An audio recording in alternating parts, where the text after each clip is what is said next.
After spending more than 20 years on federal death row, Christopher Andre Vialva was executed by lethal injection in Terre Haute, Indiana.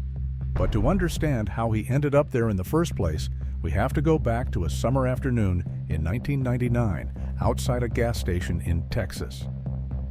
It was June 21st when Todd and Stacie Bagley, a young married couple from Iowa, had traveled to Fort Hood on a short-term mission trip. They were both youth pastors, devout, kind, and the kind of people who help strangers without a second thought. That afternoon, they stopped at a gas station. That's when 5 teenage boys approached, asking for a ride. But they weren't looking for help. They were looking for a target. Their plan had been building since the day before. That day, 19-year-old Christopher Vialva, along with 17-year-old Christopher Lewis and 16-year-old Tony Sparks, sat around trying to figure out how to get fast money. But they weren't talking about jobs. They decided it was easier to look for someone to rob, something quick and easy. Their idea was simple: flag someone down, ask for a ride, and once inside the car, they would pull a gun. The driver and any passengers would be forced into the trunk. Then they would steal the vehicle, drive somewhere remote, and ditch it with the victims still locked inside. Clean and quiet. And by the next morning, it wasn't just talk. They brought in 2 more teens, Brandon Bernard, who had just turned 18, and 17-year-old Terry Brown. The 5 of them piled into a car and began circling parking lots, looking for a target. They started at a supermarket but had no luck, so they kept driving, cruising through lots and convenience stores until they saw a man at a payphone outside a gas station in Killeen, Texas. His name was Todd Bagley, and he and his wife Stacie were about to walk straight into the trap. Before that day, life had been steady for Todd and Stacie. They lived in Pella, Iowa, and Todd worked as the head athletic trainer at Boss Landon Athletic Club, and Stacie had a job at Heritage Lace. Their days were simple, built around faith, prayer, and one another. They had no TV and wanted no distractions. They ate their meals cross-legged on the floor and spent their free time reading the Bible. They believed in simplicity and in peace.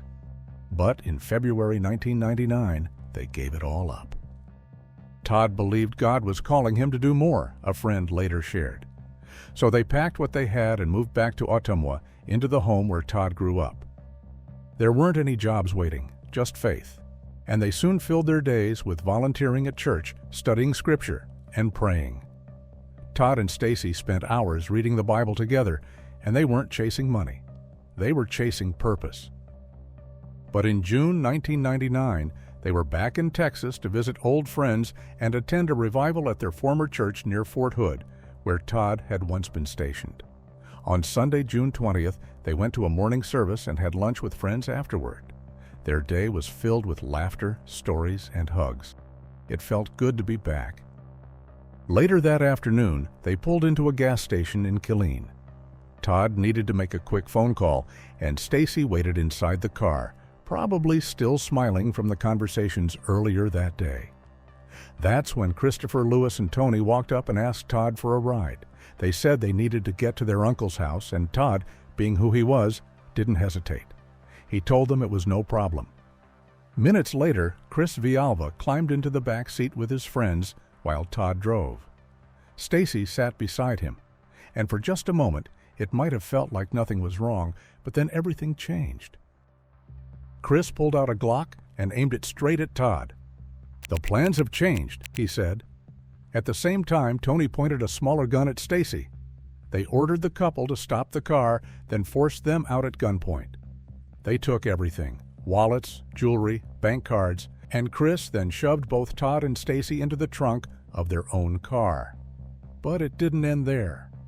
For the next few hours, Chris drove across town, while the couple remained locked in the dark trunk.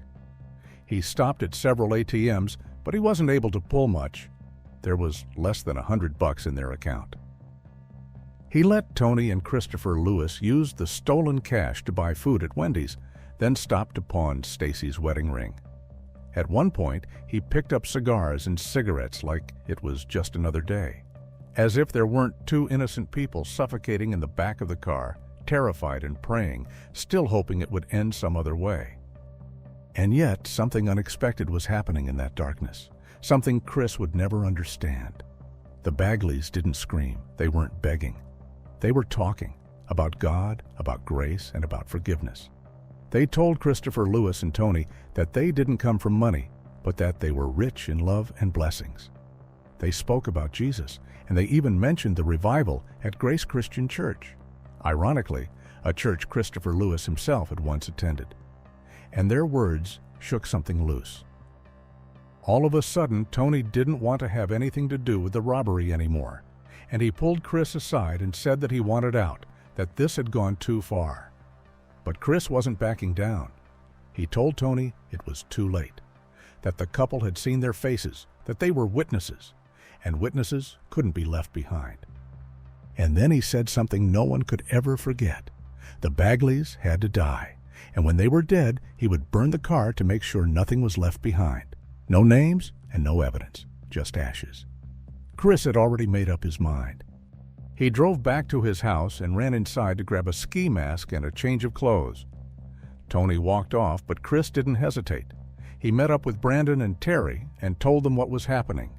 He said the couple had seen his face, so now they had to die. Brandon and Terry didn't argue. They just nodded and went to grab fuel.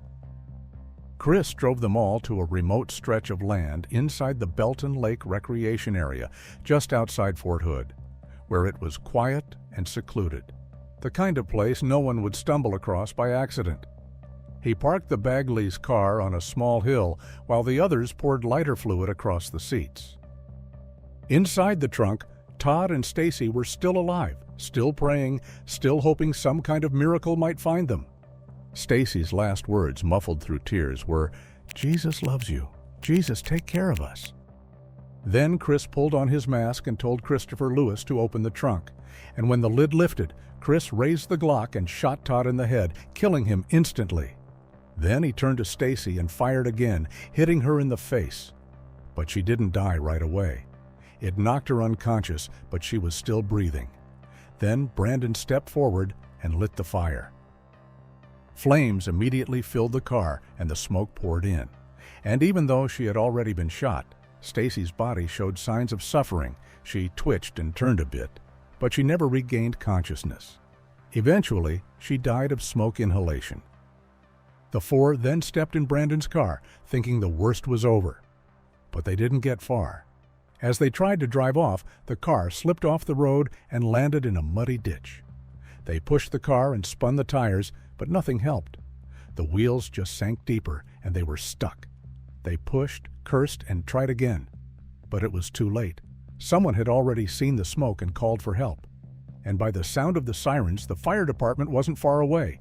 They needed to get out of there, fast.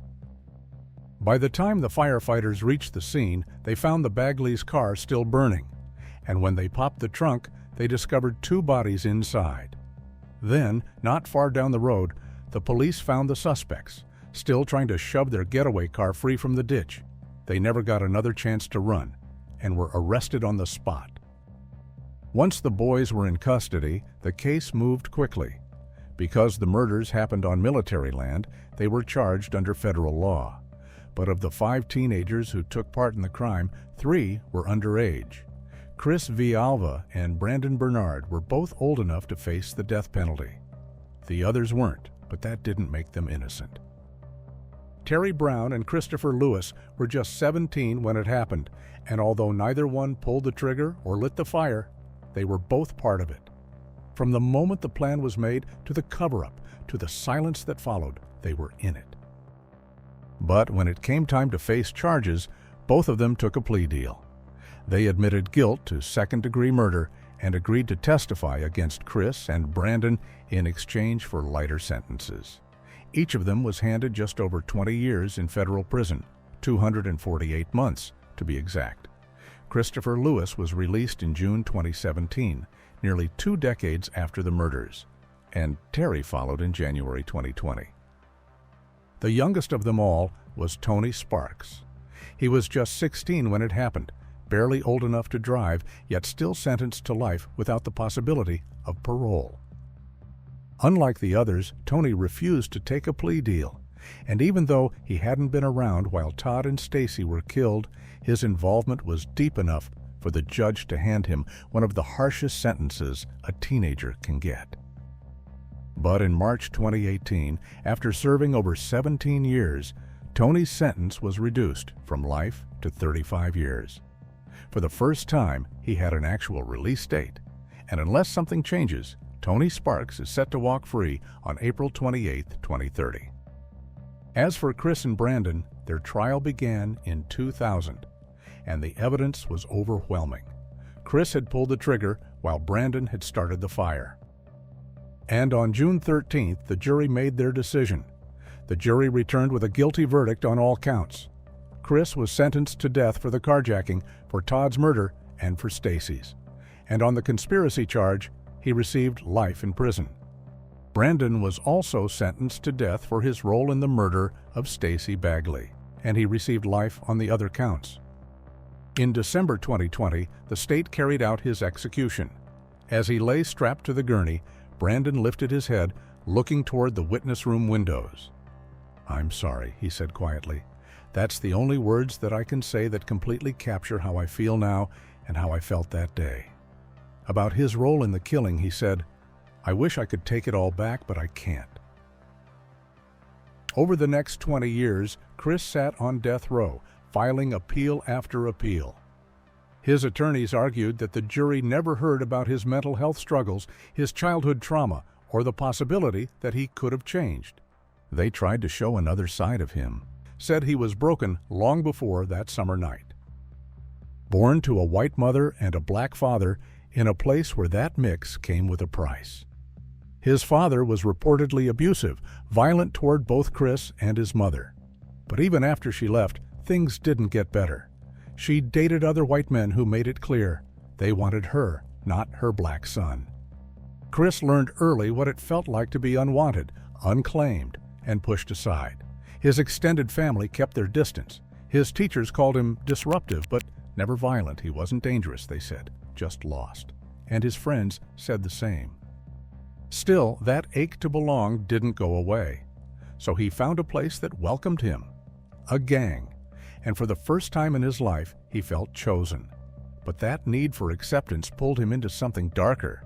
And by the time he realized how far he had gone, it was too late to turn back. The courts listened, then turned him down.